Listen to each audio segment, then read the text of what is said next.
Hello, all you amazing human beings. Welcome to the most suppressed, censored, shadow banned live streams on the interwebs. How are you today? Hope you're doing well. I got a lot to cover. I'm going to talk about Trump's halting of federal grants, federal programs that could disrupt education, housing, disaster aid. He claims he's not going after Medicare, yet apparently the Medicare portals are down across the country. I'm going to get into so much of that. Also, pretty big admission from a former member of Biden's national security team, saying that basically they never intended to have quote unquote victory in Ukraine. They never intended for Ukraine to defeat Russia, which you and I kind of knew that. We knew this was a proxy war. We knew they were hanging Ukraine out to dry. We knew they were just letting hundreds of thousands of men and others be murdered for the use of the U.S. hegemonic power. We knew that, but they don't generally admit it. They generally like to keep that stuff behind the closed doors. So this is big admission in Time Magazine. I'm going to be covering that. A little more on DeepSeek. We're continuing to see the fallout of China creating an AI that completely destroys the American AI program as we know it. Yeah, that and much more coming up. So let's get into it. Please take a second to hit a thumbs up, to hit the share, to hit all that good stuff. I know it's ridiculous because so much of my stuff is so heavily suppressed that sometimes it doesn't seem to make much of a difference, but we can try. We can give it a go. And hello, everybody. So, now, this first story is definitely being covered by the mainstream media, but I'll get into some of the aspects that they're largely leaving out. Trump has declared a halt on like all federal programs, federal grants, food stamps, SNAP benefits is what they are normally called. It could impact, as Reuters is saying, impact education. And let's see, they say order to pause all federal grants and loans, a sweeping decision that could disrupt education, healthcare, poverty programs, housing assistance, disaster relief, a host of other initiatives that depend on trillions of federal dollars. The freeze followed Trump's suspension of foreign aid last week, a move that began cutting off the supply of medicines in certain countries around the world that depend on U.S. development assistance, development, quote unquote, meaning we want to own you. But yeah, it is a bit of a pandemonium, but the United States doesn't have the money for these things, right? We don't have the money to help out poor Americans. We need to ship it all to Israel to bomb children. And you may know that of the foreign aid that was halted, they did not halt foreign aid to Israel. The genocide must continue. Hurrah! They did not halt foreign aid to Ukraine, and it also seems that, to Egypt, and then it also seems that Ukrainian foreign aid, in terms of missiles, etc., has not been halted, or at least Zelensky claims it hasn't. But what will the impact of this be? The Office of Management and Budget, which oversees the federal budget, said in a memo that grants and loans would be put on hold while the administration ensures they're aligned with the president's priorities. So a few notes here. One is, they could do all of that thing where they see whether it aligns with president's priorities or whatever, however they phrase that. They could do that while they're still running. There's no need to halt them. Oh, man. There's no need to, I know some of you are saying it's getting a bit glitchy. Hopefully that'll fix soon. But anyway, there's no need to halt them while they make that analysis of whether they want to continue all of these programs. But they did that anyway. They're being sued. Already there's lawsuits based on this as to whether he can halt all these things overnight without the proper reasoning and time frame, etc., which is what I said about executive actions before, that many of these things could have an impact even before the lawsuits get through the courts, which is why Biden could have, if he actually cared, given everyone health care, even if it got through the courts and ultimately was rejected, you'd have like a year of everyone getting universal health care. Man, wouldn't that be great? But no, can't do that. We're feckless Democrats. We can't possibly actually change people's lives for the betters, for the betters. Yes. Sorry, everybody. It takes the first 10 minutes for my words to start working properly, so hang in there. But I think this is an important moment for a few reasons. One is this is a very Machiavellian move. Trump did a lot of this in his first term in office. It is to create kind of mass chaos in a lot of governmental departments, but also in terms of us Americans, because when you have chaos, you can then generally, as the ruling elite, you can generally get done what you want to get done. Like the real priorities have more room to operate if you create chaos, because people can't fight against all this stuff at once, right?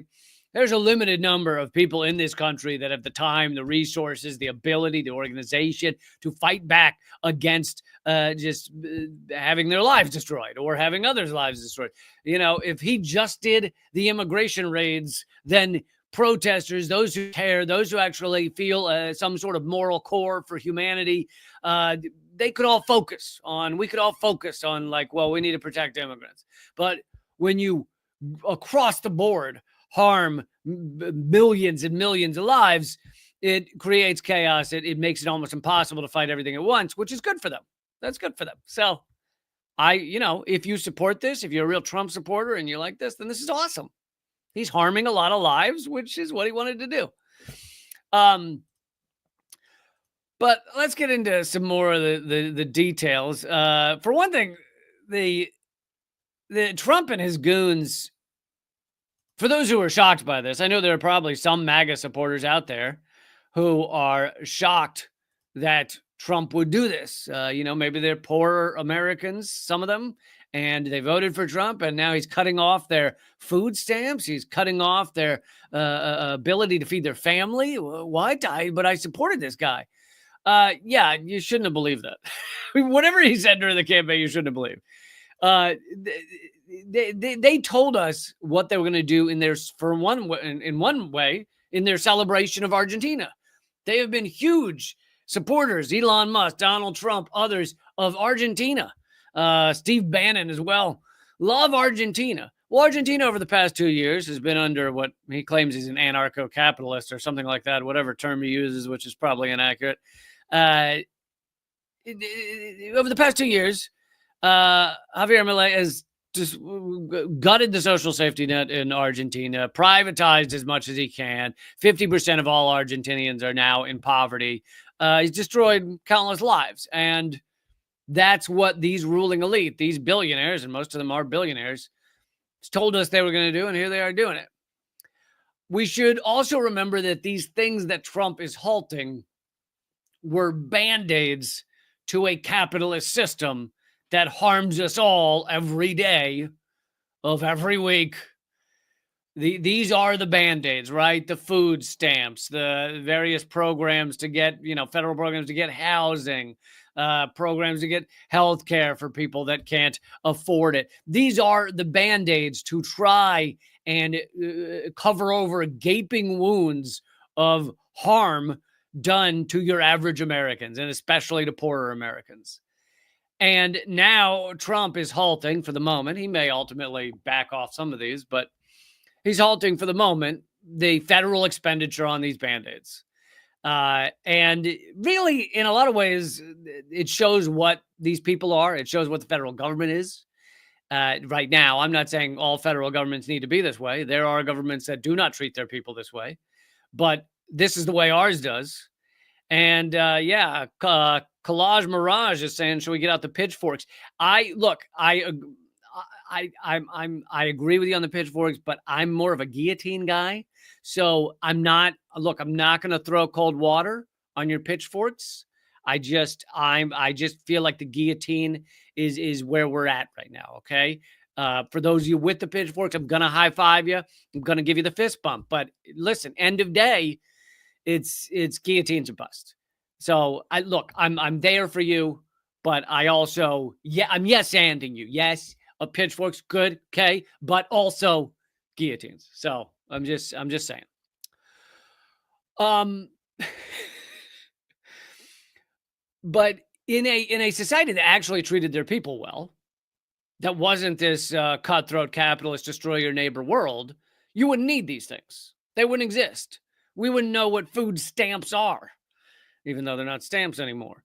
We wouldn't. It wouldn't be a thing. You just have people have the food they need. You would just have universal housing. You just have universal health care. That's in a rational, caring, moral world that I think most of you, there's a few that don't, but most of you support that. And I think we need to stick together and fight for that, because that's what a moral world would look like. So we could get to a place, and really we have to get to a place if we're going to save this planet, where that is the reality. Rather than profit over all else, rather than growth over all else. Growth over all else is a cancer. We need to stop being cancer. I got an idea, folks. Let's stop being cancer. I think that's my motto for the next time I run for office. The next time, like I've ever run for office. The next time I run for office, let's stop being cancer.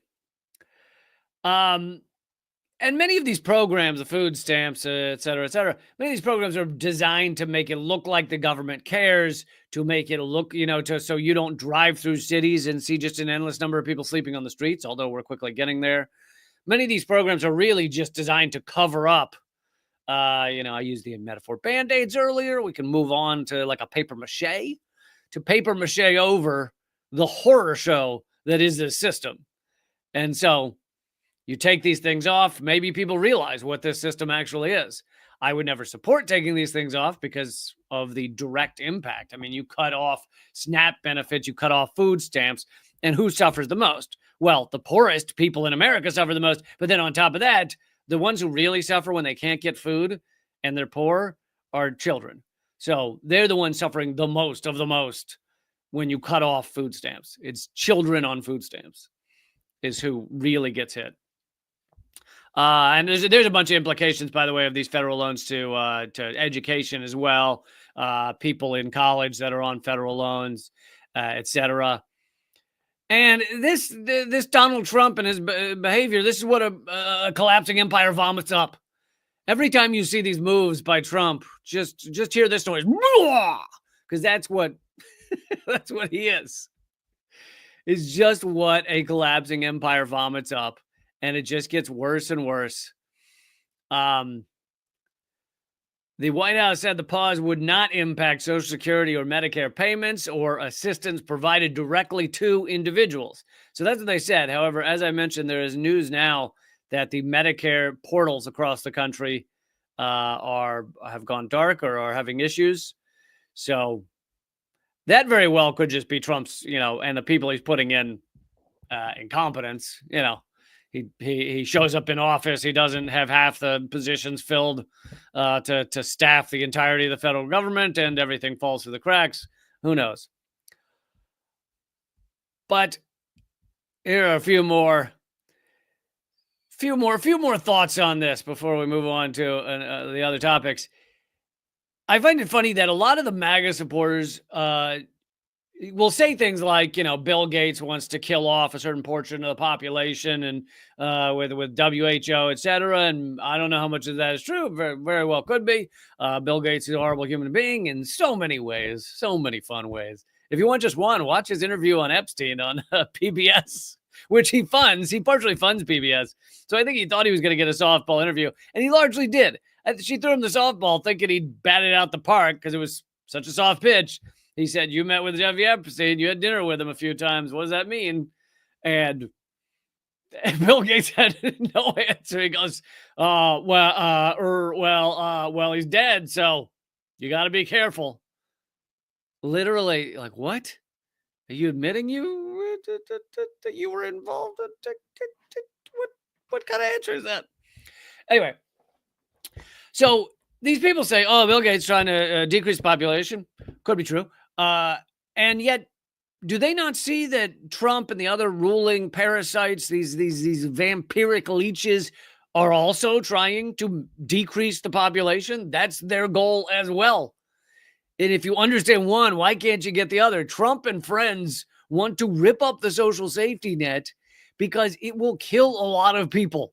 Not only so they can kind of steal the money that goes to taxes, etc., but also because it will kill a lot of people. Poverty has been found to be the fourth largest killer of Americans. It was reported in the Journal of the American Medical Association. Estimated 183,000 deaths in 1 year in the United States among people 15 years and older. And that is the fourth greatest cause of death in America. So if you decrease the things that allow people to get by, to barely get by, then you are able to decrease the population. So this is useful to them. It's useful to the ruling elite. Yeah. And when people can't get health care, when they can't get food, when they're stuck in poverty and therefore can't rise up into the ruling elite classes, all of that's good for that top 1% or 0.1%. That's good for them. They want the system, the status quo, cemented, just a solid concretion. They just want it stuck in the way it is because they don't want more people competing with them in the richest of the rich. And they don't want people to be kind of in those upper levels, like maybe not the 0.1%, but let's say the 1%. But those people think that we should have, a moral society, a fairer society, a society where people don't have to fear every day for whether they can afford health care or afford to put food on the table, or as George W. Bush would say, put food on your family. Like, they don't want those people there. So if you can cement the system, not to mention it's a racist system, so percentage-wise, you're going to have more non-whites in these lower brackets, and they want to cement that as well, right? They don't want upward mobility for the non-whites, and the dirty immigrants. So all this is to say, it's all good for them. It's all good for the ruling elite, for the sociopaths at the top. Here is, let's see, I put these stats, I got these stats here of in terms of education, because this also harms education, right? He's decreasing, or he's halted or paused loans to students to be able to get education, etc. And they also want to privatize education because they can steal a lot of money that way. But if you have no high school diploma, then 25% of those in poverty have no high school diploma. 13% of those in poverty have high school but no college. 8.5% have some college. And then if you have a bachelor's degree or higher, 4%. Only 4% of the poor have a bachelor's degree. So the education system is kind of part of this cementing of the status quo, making sure that, if you are poor, you can't get an education. And then if you can't get an education, you're more likely to remain poor. See, it feeds on itself. It's a nice snake eating its tail situation. So by ending federal grants for education, they can decrease the number of people able to get out of poverty, and poverty kills. Fourth largest killer of Americans. And let's remember how much the ruling elite have stolen from average Americans over the past many years. If you look at this chart, I'll describe it for those listening to the podcast. By the way, if you prefer podcasts, or if you're ever in the car, look up the Lee Camp Show. That's on Spotify or on other platforms. It's called Moment of Clarity. Check it out. And the other thing you can do, which I know this makes me sound like an old man, but I will say it anyway. If you go on one of these podcast platforms and you look up my show and then click the bell icon or whatever else, it'll then tell you when I have new episodes on that podcast platform.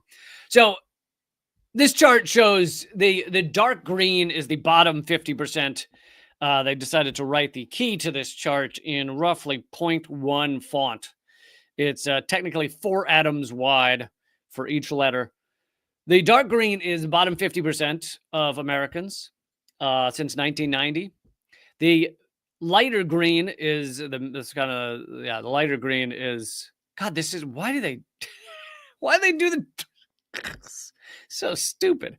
The lighter green is 51 to 90th percentiles of Americans, meaning you're in that kind of middle class area. And then the dark green again is top 10%.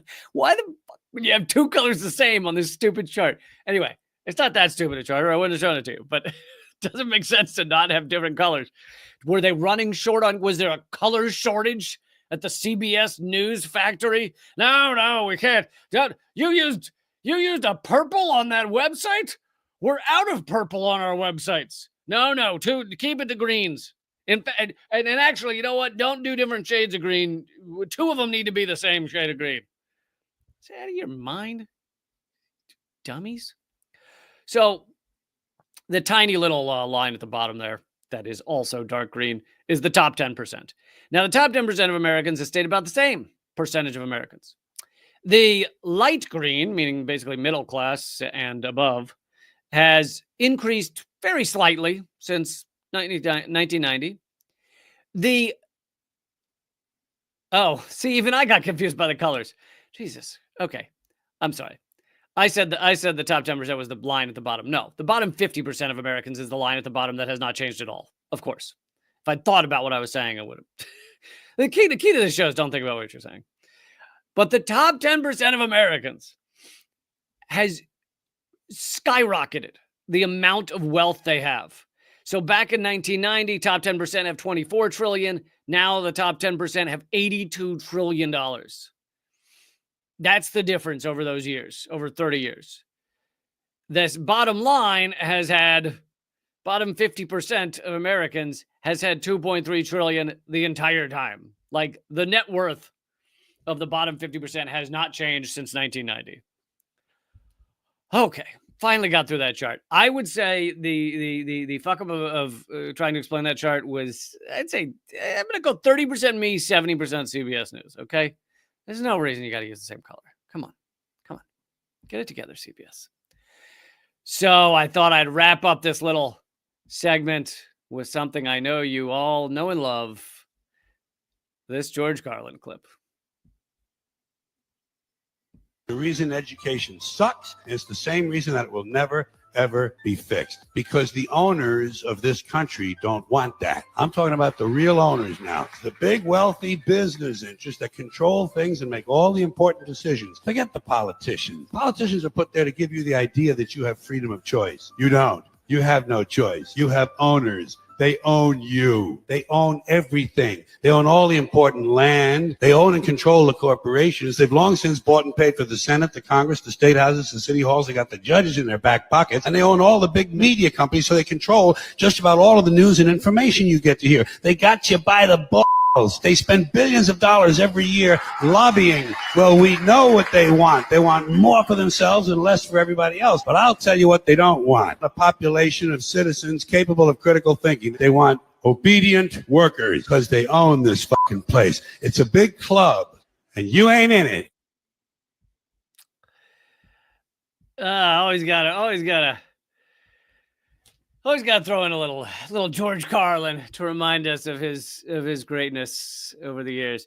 Okay, let's move on to the fact that the U.S. government has basically admitted that they never intended they never thought Ukraine could win, and they knew that they would just kill hundreds of thousands of Ukrainians for things that the U.S. likes, for things the United States government kind of wanted to get.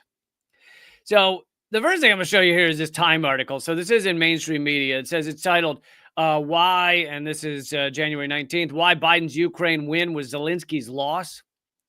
Of course, it's not a Ukraine win. There's a bit of propaganda. This is kind of what they call a limited hangout. Time gives you some of the truth, and I'll tell you how they're also kind of lying to you.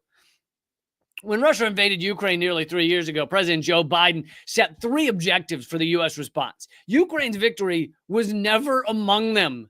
Never. The phrase the White House used to describe its mission at the time, supporting Ukraine for as long as it takes, unquote, was intentionally vague.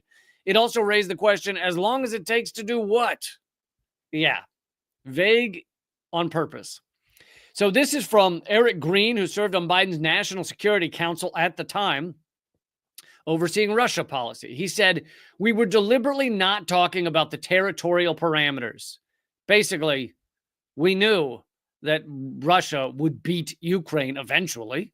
We just wanted to see how long we could hold them off while they killed Ukrainians. The U.S., in other words, made no promise. This is, I'm reading from Time again. In other words, made no promise to help Ukraine recover all of the land Russia had occupied, and certainly not the vast territories in eastern Ukraine and the Crimean Peninsula taken in its initial invasion in 2014. The reason was simple. The reason was simple, Green says, in the White House. And of course, Time is going to leave out Maidan coup. They're going to leave out the U.S. has been in Ukraine. CIA has been in the Ukraine since at least 2014. New York Times did admit that at one point. But of course, CIA was there before 2014, but they admitted at least starting in 2014. So Time's leaving all that out. Anyway, that's a side point. The reason was simple, Green says. In the White House's view, doing so was beyond Ukraine's ability. Oh, what? So they never had the ability to defeat Russia? Meaning they were only going to inevitably die and lose ground? Then why would you tell them to fight? Why would you tell them to die if you knew they had no chance of winning?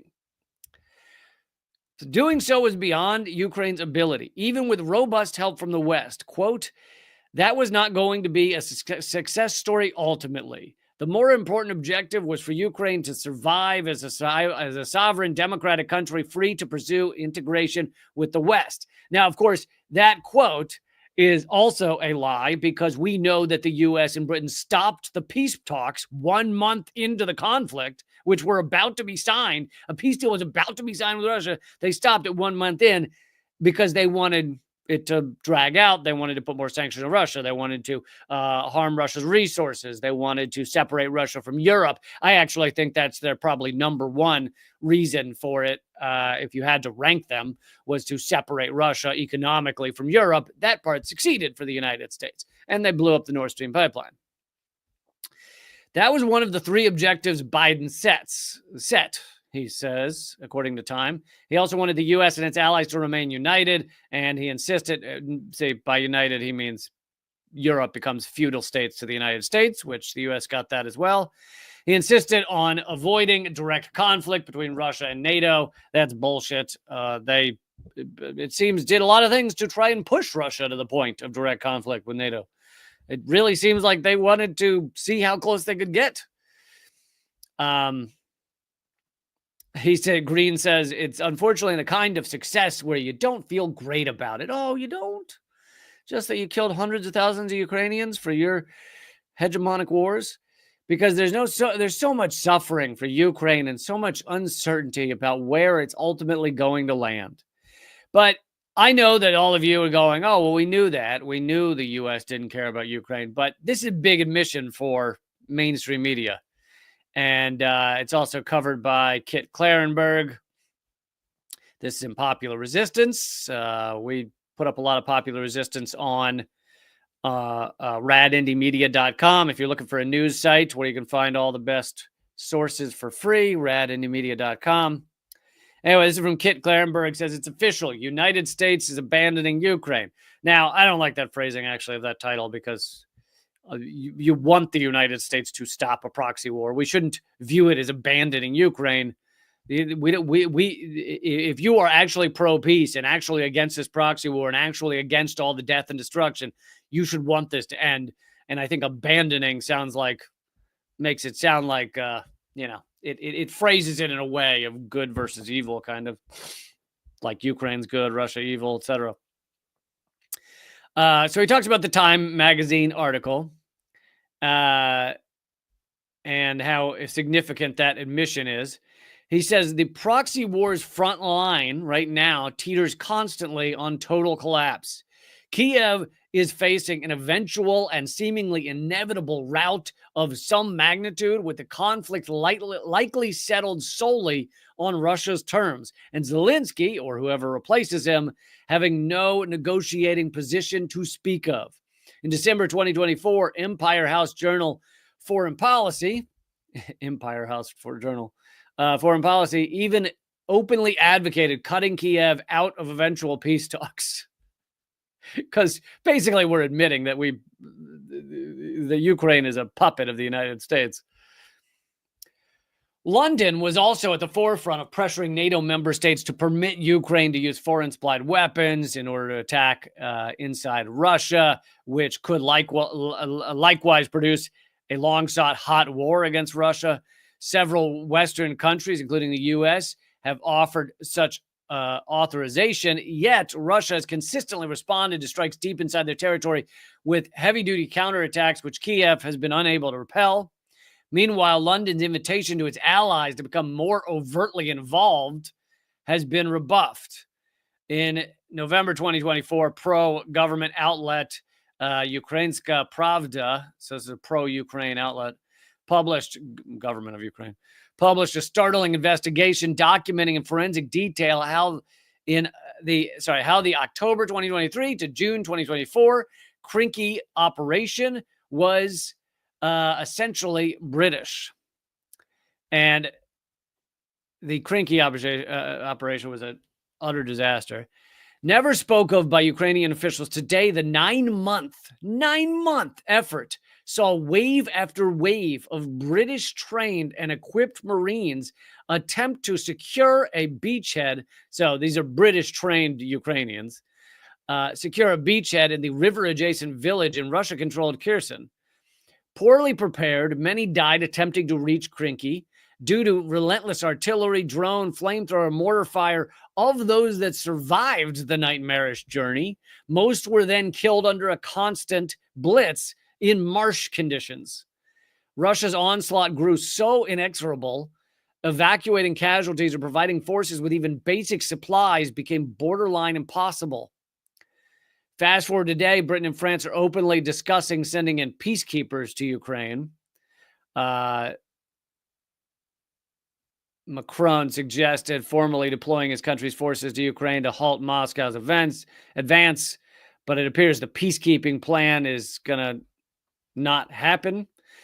On Donald Trump's inauguration day, CIA created Radio Free Europe. So this is you've heard of Radio Free Europe, the CIA outlet essentially, published an explainer guide on why sending European troops to Ukraine is a non-starter. Trump made numerous comments reiterating his commitment to ending the proxy war. He said, quote, "We're going to have to settle up with Russia." Notably, the president sympathized with Moscow's written-in-stone determination Kiev not be enrolled in NATO, warned the situation would escalate to be much worse, and stated his hope that the conflict could be wrapped up within 6 months. I mean, how insane is it that Trump is coming across as the peacemaker here? Trump drops just an endless amount of bombs, killing a crazy amount of innocent people. He completely supports Israel's genocide in Gaza. He just took off the ban on 2,000-pound bombs by Israel so Israel can create more death and destruction. And yet the Democrats and Biden are so bloodthirsty and warmongers that at least on Ukraine, Trump is looking like a peacemaker. Trump is looking like a Nobel Peace Prize candidate. How insane is that? And meanwhile, Trump's trying to kill as many of poor Americans as he can. These people are sociopaths. I mean, they really are. They all are. All the ones. If you get to that position, you're a sociopath. And I was thinking today, we have all these fights. Trump is using I don't know if it's a Machiavellian technique, but it seems Machiavellian to create chaos by doing so much madness at once that people don't even know which way they're facing, don't know what to fight or when to fight it, or they have to basically triage. Do we care about immigrants, or we care about the homeless, or we care about they have to pick something like that? And it made me think about the fact, and I just have to remind myself in this, because for those of you who are, and I bet a lot of you are, I mean, if you found my channel that is heavily suppressed in the corner of the internet and you realize why it's different than the others, you are probably this type of person. If you are part of this fight for a better world, to create positive change, to create a world where really there should be no one with unclean water and can't have a house, can't, not even a house, just a roof over their head, just a room, can't have a room. If you're in that fight for that kind of reality, it's a marathon. And we are never going to see it completed. There is not going to be a we're done, we won moment. And I think it helps me. I know that some people can find that depressing. It helps me to remember that just get comfortable in the marathon. Keep up the fight. We have to fight. We have to try and make this a better world. But get comfortable in the marathon. If you're in a marathon, like, to continue with the analogy, I'm sticking with this analogy. It's still going. If you're in a marathon and you're on mile 5 and you're just like, I'm just going to kill it for this next mile and then collapse in a heap on a mile 6, that's not really how you get to the end of a marathon. That's not the best technique. So I think the same goes for this fight, for a fight for a moral, just world, for a fight where there are not sociopaths running our systems. We need large, mass systemic change, and that doesn't come overnight. And I have to remind myself of that, because sometimes I do. Sometimes I just like subconsciously start to think like, we're about to win, or we'll, a week from now we'll be done with it. I don't know. It's subconscious. It's not a rational voice. And I have to remind myself, this is a marathon. This is a marathon. Okay, we're gonna get more Trump actions as I keep going here. By the way, everybody, if you could do this to support the show, and it's something you can do for free, support the show by joining up at leecamp.net. Yes, there is a paid version. You can do that too if you have $6 a month. But if you'll just do the free version, all you have to do is click become a member when you get there. Rather, if you want the $6 version with all the perks, scroll down and become a supporter. But even if you're not doing the $6, I get it. I hope you'll support the show by joining up there. leecamp.net. Click become a member. And thank you guys so much for your support. Okay. So here is Trump speaking about DeepSeek. I did a deep dive into DeepSeek yesterday and what it means. It's, for those of you who weren't following the story, it's the U.S. has dumped billions of dollars into AI, OpenAI, that company, which creates ChatGPT. Meta has dumped billions of dollars. Google has. They all have their various AIs. Grok on Twitter or X. They all are spending loads of money on these AIs. A Chinese company, DeepSeek, has done it for $6 million, and theirs is better. So they've done it for a fraction, and it's better, and it's open source, unlike all of our stuff. And it's really a completely different way of thinking about it. And Trump said a couple of interesting things. He clearly, the fact that he's talking about it in back rooms shows it's having an impact. But here's what he said. We don't want to have any future president ever sabotage our economy with out-of-control regulations, as the last 2 Democrat presidents have done. They went crazy. Of course, that's ridiculous. The economy is not suffering because of out-of-control regulation. Yeah, those corporations, man, they can't do anything now. No. Last week, I signed an order revoking Joe Biden's destructive artificial intelligence regulations so that AI companies can once again focus on being the best. Ironically, without any guardrails on AI, it very well could destroy humanity. And I know that's kind of funny if you don't like look deeper into it, you go, how could a computer program destroy humanity? Well, literally, it would be incredibly easy to create an AI program that is told to, try and hack things, try and destroy, who knows, the electric grid in the United States or what have you. And yeah, there's some guardrails on that. I mean, there's some difficulties on that, but it's not impossible. And I know you may go, well, a robot can't do the little CAPTCHA thing on the screen or something like that. OpenAI did a test to see whether their AI could do the CAPTCHA thing on the screen, like what that only humans are supposed to be able to do. How did it solve it? It literally called it used an app to call a task, task app like TaskRabbit, where you can get people to do anything for a few dollars. And it said in an AI voice, so it was a real voice on the phone, said, "Can you fill out this CAPTCHA for me to prove you're human?"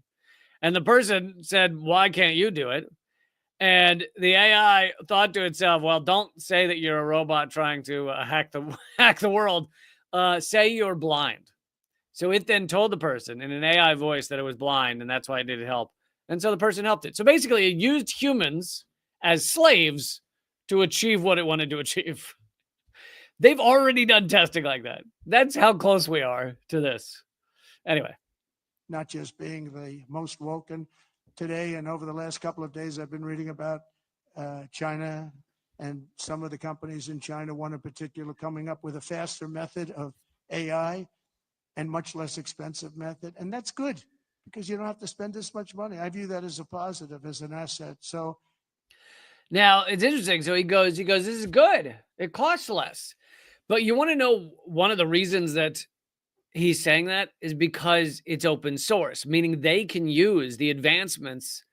And I think everything should be open source. Like, we should all try and benefit humanity by working on the same project rather than having stupid, nationalistic, xenophobic garbage brains. So I'm all for that. But the reason he's saying I think it's good is because it's open source, meaning they can use the technology. They can use the advancements. Our AI can now switch to their models and become as quick and effective as theirs, I assume. It may take some time, but I'm sure they can get there. Whereas if China walled off their stuff, everything, I'm not saying they don't have anything that's hidden about certain technologies, but if they walled this off, I guarantee you Trump would be saying it has to be stopped. We need to stop it. We're going to build a wall. We're going to build an AI wall. So anyway. I really think if it's fact and if it's true, and nobody really knows if it is, but I view that as a positive because you'll be doing that too. So you won't be spending as much and you'll get the same result, hopefully. The release of DeepSeek AI from a Chinese company should be a wake-up call for our industries that we need to be laser focused on competing to win because we have the greatest scientists in the world. Even Chinese leadership told me that. They said, you have the most brilliant scientists in the world. That's the dumbest shit in the world. Yeah, except for the fact that all the Chinese advancements are happening while the U.S. looks on like, what happened? Oh, you just broke your own record in terms of nuclear fusion? Oh, what? Yeah, we have the greatest. I'm not saying we don't have some great scientists, but the greatest in the world is bullshit. But anyway, this also speaks to how China goes about their engineering versus the U.S. The U.S. things are kept in tightly tightly monitored, secretive corporate headquarters. In China, more information is shared, and you're able to work on things in a broader way. It's just polar opposites to the way the U.S. goes about it and the way China goes about it, and clearly China's winning on many fronts. But I guarantee you, if it weren't open source, then Trump would not be going, this is a great thing. This is DeepSeek. This is a wonderful thing. Wonderful. And just to show you, I realized I talked about it yesterday. If you want to hear my deeper dive on DeepSeek, that's on yesterday's live stream. But here's what Yanis Varoufakis is saying. This is delicious. How China's DeepSeek has blown a $1 trillion hole in the U.S. techno-feudal order. All it took was a smart tech solution that turned OpenAI's process of commodifying our data into a free good. Let's see how our techno-feudalists respond. And we really are getting to techno-feudalism. He is not wrong there, where we just become serfs underneath the rich and powerful. Let's see. Guardian is calling this a Sputnik moment.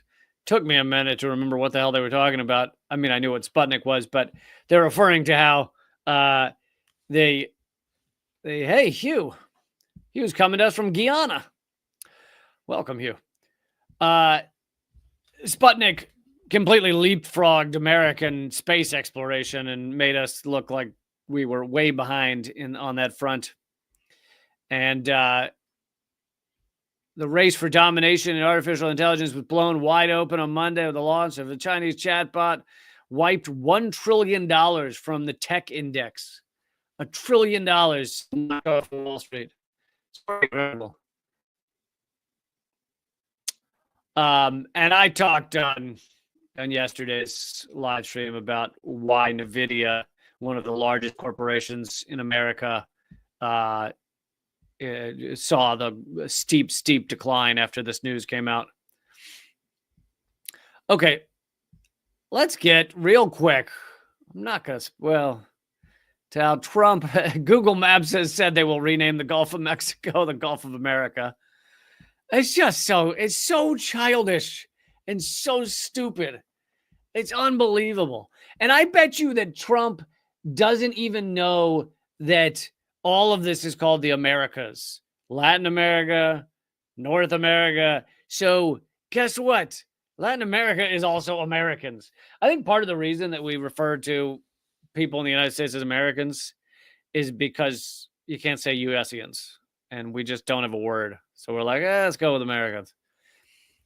Anyway, Google has agreed to call it the Gulf of America on Google Maps, which I also find this funny because the liberal ruling elite, as opposed to the kind of Trumpian ruling elite, they pretended for years that, or at least said they believed for years that Trump's a fascist, he's horrific, and everything. Yet the moment the guy gets into power and actually has power, they all bend over, licking his goddamn shoes. You had Bezos and Zuckerberg in the front row of the inauguration, waving little Trump flags, MAGA hats. You had Google renaming the Gulf of Mexico the Gulf of America. They are just flufferizing the president, and yet President Trump, and yet we were told for years that he was Hitler. So what happened? It shows how quickly they cave. Like, do you stand for something or no? Like, I have stood for something, and it has gotten me banished to the tiny corners of the internet. And, now it's a few hundred of you watching live. It's 900, 1,000 of you watching live. Meanwhile, the people who have caved to just, giving Trump the fluff job and whatever else, becoming alt-right, whatever it is, they're raking in the cash, living in mansions.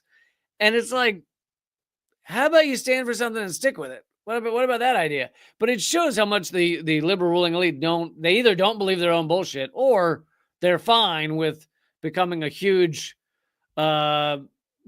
supporter of fascism because it's good for their bottom line. It's kind of hilarious how quickly they all collapse into supporting Trump's fascism. Here is, speaking of going along with whatever Trump wants, here is the New York Times saying that there should be a military operation against Maduro. This just came out the other day. The title is Depose Maduro. And Popular Resistance wrote about it. This is from Francisco Dominguez and Roger D. Harris. They say the New York Times carried an opinion piece by one of its columnists promoting military intervention to promote, quote unquote, democracy by overturning the democratically elected leader of Venezuela. The central tenet of the New York Times piece is that the moral basis for deposing the current president is clear, because it claims that he stole the election, terrorizes his opponents, and brutalizes his people with no sign of letting up. Every other option for political change, he contends, has already been attempted. Not only that, but Venezuela maintains friendly relations with, quote unquote, our enemies, such as China, Russia, and Iran. So this is back to popular resistance. We construct this appeal for illegal. We deconstruct this appeal for illegal regime change. For us solidarity activists, Venezuela is an independent country, totally entitled to find its own way of development to benefit its people. The U.S. may be the hemispheric hegemon, but it does not have. It's like Pokemon, but with more hedge. It does not have the legal and even less the moral right to determine who should rule another country. And as I like to always remind people, do you think our immense hatred of Venezuela has anything to do with the fact that Venezuela has literally the largest oil reserves in the world? Larger than Iraq, larger than Saudi Arabia, larger than Iran, larger than the UAE, larger than anyone. Venezuela. Do you think that plays any role? No, couldn't be. So let's jump to another Latin American country that we are beginning to hate. The U.S. has hated them a little bit, but they haven't been so leftist that the U.S. feels the need to coup them. Also, I think the fact that Mexico does not have massive, they do have lithium, but they don't have massive oil reserves, which I think has probably saved them a lot. But so as you know, AMLO, left-wing president, there are activists in Mexico who do not believe he was left-wing enough. I'll let Mexicans decide that for themselves. But he's now been replaced by Claudia Sheinbaum, who is also left-wing. And she has just announced, she's just sent a bill to Congress banning GMO corn, declaring maize a cornerstone of Mexican national identity and enshrining agroecological practices as mandatory. No GMO poison, no glyphosate. This is food sovereignty and environmental justice in practice. And it is interesting. The Stop GMOs thing, that fight was a big deal when I was kind of first becoming more of an activist. And you know, back in the 2008s and the Occupy days, etc., it like Stop GMO and Stop Monsanto were huge touchstones of activism, of fighting back against corporate America. And we basically just moved on. Basically, people realized that they couldn't, the fight was too large, I guess. And as I said with Trump, there's just too much to fight. And people have moved on. And we never established that GMOs are actually safe for you. And the problem with GMOs is that most of them have not been tested long-term. Some of them haven't even been tested short-term. But we don't actually know what this does to a human body over any real period of time. And, you know, there's some surprising idiots out there like Bill Nye was the science guy was anti-GMO, and then he was invited to this several years ago, invited to like a tour of the Monsanto factory or one of some Monsanto location. And I don't know what they told him. I don't know if they threatened to cut off his pecker. I don't know what happened. He walked out the other side of it and was like, I love GMOs. They are wonderful. Who knows what went down during that visit. Maybe it was the opposite. Maybe they just showed his pecker a good time, and then he came out and said, I love GMOs. Anyway, another one is Neil deGrasse Tyson. And here's the thing is I would listen to Neil deGrasse Tyson's points on GMOs if he had a good one. But the times I've heard him talk about it, he says, oh, we don't have to worry about those because we've been modifying plants and vegetables and everything for thousands of years. And he's like, what do you think our current corn is? It's mating two different kinds of corn, two different kinds of vegetable, growing it. Because corn actually came from grass. Corn before the Native Americans, I don't know if domesticated is the term, but I don't know. I'm not a botanist or a herbicider or whatever the word is. I don't do the thing. But anyway, it was grass, and basically they grew the grass bigger and bigger, and the corn got bigger and bigger, and then with careful agriculture, we're able to create these massive pieces of corn, which are now in something like 2/3 of everything in our grocery store has corn in it. So he was claiming that basically mating two plants is genetically modified. No, that's not the way we're using the term. When people say genetically modified organisms, when they say GMO, they're talking about changing it in the lab in a very different way. They're talking about combining corn and salmon genes. Or no, actually, the one that got kind of famous that people talked about is tomatoes and salmon genes. So that because salmon don't freeze in below freezing temperatures. They have certain genes that stop that. And so they wanted to combine it, or maybe they did combine it with tomatoes, so tomatoes wouldn't freeze. That's very different from mating two kinds of corn. And so the reasoning he was giving was just like nonsense. Anyway, I got off track here.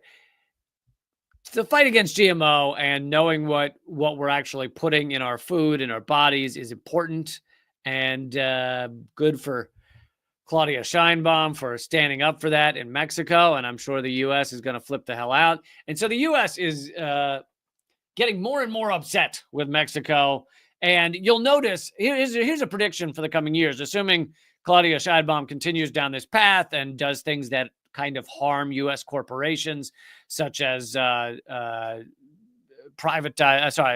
nationalizing certain resources, etc. There was also talk under AMLO of creating basically a lithium OPEC, a conglomerate of a few nations that basically own the world's lithium to control the prices, which would be detrimental to U.S. corporations because they wouldn't have the control.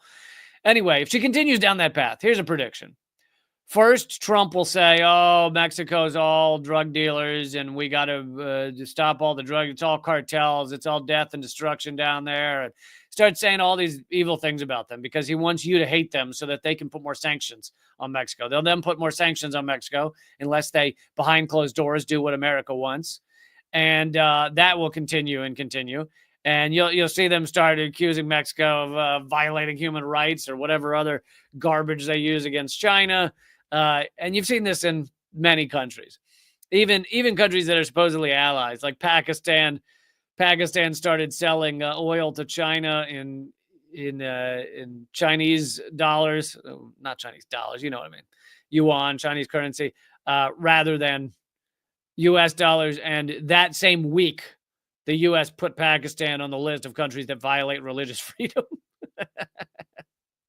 So that's what you'll start seeing on Mexico. Oh, the other thing you might see on Mexico is more Hollywood movies that degrade Mexico, talk poorly about it, talk about drug dealers and cartels and all that shit, and Hollywood movies and television. And ironically, and maybe this could be thanks to AMLO, one of the movies that is up for Best Picture, that has the most Oscar nominations. I have not seen it. I will tell you that up front. Emilia Perez, which apparently is a story of a drug kingpin who becomes a woman. And, so the Oscars love it because it centers around a trans woman. But from what I've read, Mexico and Mexicans, despite the fact the movie takes place in Mexico and is all about Mexico, Mexicans hate it. And a lot of other people do too. It's apparently the lowest rated movie to ever get so many Oscar nominations.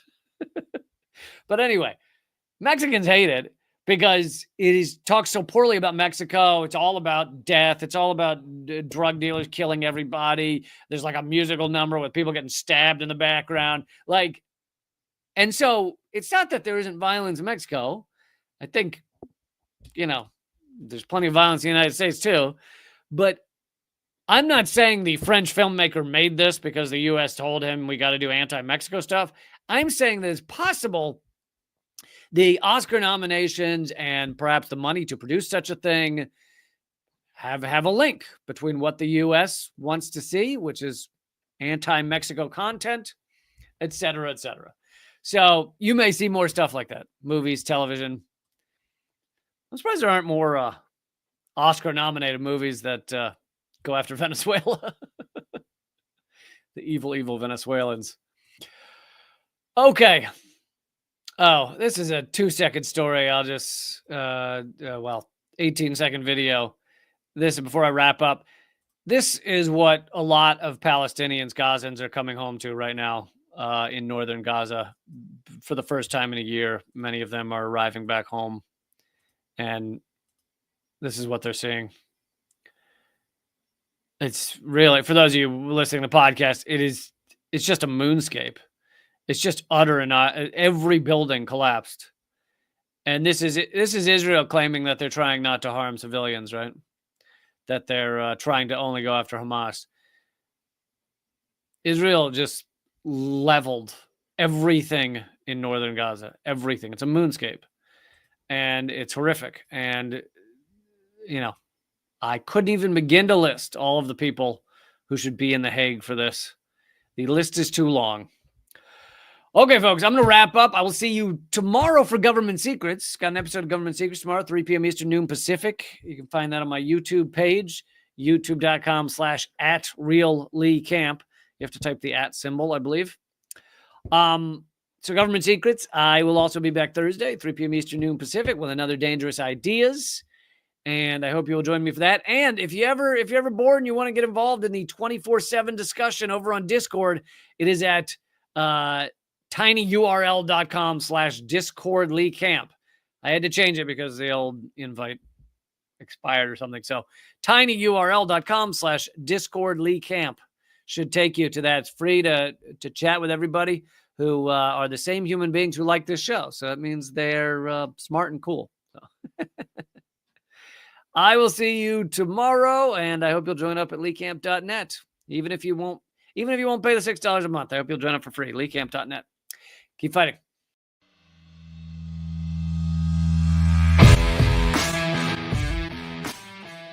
Well, brother, I salute you, though, man. You're one of the few that bring together this tremendous artistic talent and still be in such deep solidarity with oppressed people.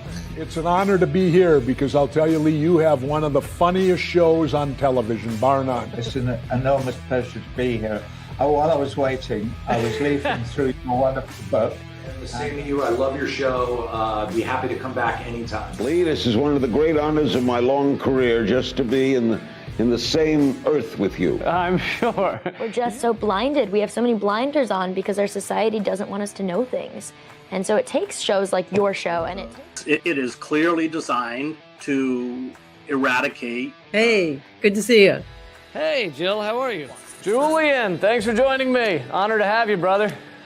Consumerism is a theory that people should behave this way to help each other. It's not. Mr. George Galloway, thank you so much for joining me in these dark times. Always a pleasure, my friend. Thank you so much, Lee, for having me on. Keep fighting. Ha.